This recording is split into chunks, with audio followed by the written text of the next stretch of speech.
ముందుగా గురుగుల్ని కాల్చేయాలి. ఎట్లా కాలుస్తారు? ఎట్లా కాల్చేస్తారు? గురుగులు ముందు కాల్చబడితే కానీ, గురుగులు కాల్చబడితే కానీ అప్పుడు మంచి లక్షణాలు అనేది మనకు బయటకు వస్తాయి. అదే ఇక్కడ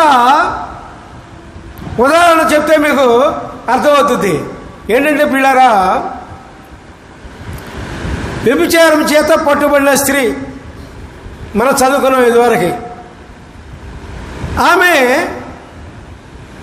ధర్మశాస్త్ర ఆచార ప్రకారం ఏంటంటే పాపం చేసిన స్త్రీని రాళ్లతో కొట్టి చంపమని ధర్మశాస్త్రం బోధిస్తూ ఉంది. ఆమె యేసుప్రభు వారి దగ్గరకు వచ్చింది. యేసుప్రభు వారి దగ్గరకు వచ్చినప్పుడు ఈమెను చంపుదామని ఈమె వెంట వచ్చినటువంటి వ్యక్తులు రాళ్ళు పుచ్చుకొని అప్పుడు యేసుప్రభు వారి దగ్గరకు వచ్చారు వీళ్ళందరూ కలిసి. యేసుప్రభు వారు ఏమని చెప్పారంటే, పిల్లారా, మీలో ఎవరు నీతిమంతులుగా ఉన్నారో నీతిమంతుడైన వాడు ఆమె మీద ముందుగా రాయి వేయండి, నేను కూడా వేస్తా అన్నాడు ఆయన. అందరూ పాపులే కదా, అందరూ పాపం చేసి దేవుడు అనుగ్రహించి మహిమను పొందలేని వారే. అందుకని రాళ్ళు కింద పడేసి వెళ్ళిపోయారు. అప్పుడు ఎవరో లేరా అమ్మా అని దేవుడు ఆ స్త్రీని అడగగానే, అయ్యా అందరూ వెళ్ళిపోయారయ్యా అని. నిన్నెవరో శిక్షించలేదమ్మా అంటే, అయ్యా శిక్షించలేదు అన్నారు అందామే. అప్పుడు నేను కూడా నేను శిక్షించనయ్యా, కాకపోతే ఒక పని చెయ్యి, ఇక నీవు పాపం చేయకు. హల్లెలూయా, ప్రైజ్ ది లార్డ్.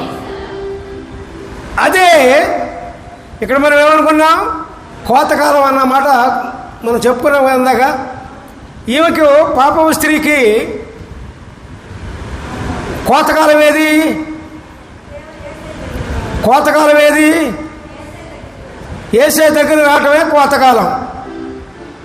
కోతకాలం దేవుని దగ్గరికి వచ్చిన తర్వాత ఆమె కోతకాలం అంతా కూడా స్టార్ట్ అయింది.